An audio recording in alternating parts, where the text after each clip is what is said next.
கரூர் கூட்ட நெரிசல் வழக்கை சிபிஐ விசாரிக்க உத்தரவிடப்பட்டிருக்கும் நிலையில் கடந்த காலத்தில் அது குறித்து தாவேகா தலைவர் விஜய் பேசியதையும் தற்போது ஆதவ அர்ஜுனா மற்றும் திமுக வழக்கறிஞர் வில்சன் ஆகியோர் கூறியிருப்பதையும் பார்க்கலாம். சாத்தான்குளம் ஜபராஜ் பெனிக்ஸ் அந்த கேஸ் சிபிஐக்கு மாத்தினப்போ இது தமிழ்நாட்டோட காவல்துறைக்கு அவமானம்னு சொன்னீங்க. இன்னைக்கு நீங்க உத்தரவிட்டதுக்கு பேர் என்னங்க sir?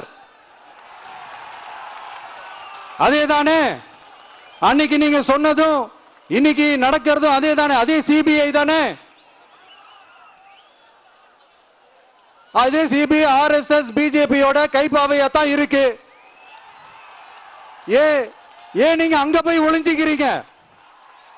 Madurai ஹைகோர்ட்ல case file SOP பத்தி கேஸ் ஃபைல் இருக்கும்போது பிரேயர் சம்பந்தமே இல்லாம சென்னை உயர்நீதிமன்ற நீதிபதி அவர்கள் எஸ்ஐடியை ஃபார்ம் பண்ணி அந்த எஸ்ஐடியோடைய நோக்கம் நியூட்ரலா இருக்குமா, டிரான்ஸ்பரன்சியா இருக்குமான்னு தெரியாது, வெளிப்படை தன்மையா இருக்குமான்னு தெரியாது. ஏன்னா அந்த உயர்நீதிமன்ற நீதிபதி அவர்கள் கடுமையாக தமிழக வெற்றி கழகத்தை நாங்க தான் தப்பு செஞ்ச மாதிரி ஆல்ரெடி அவர் ஒரு பதிவு பண்ணிட்டார்.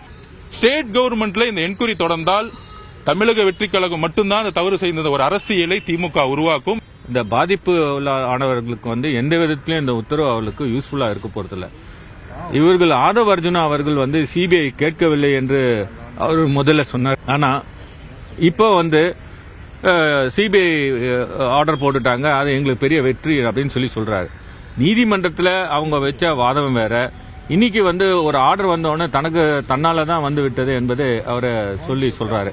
ஆகவே இது எந்த விதத்திலயும் பாதிக்கப்பட்டவர்களுக்கு உங்களுக்கு ரிலீஃப் கிடைக்கும்னு அவங்க நினைக்க முடியாது.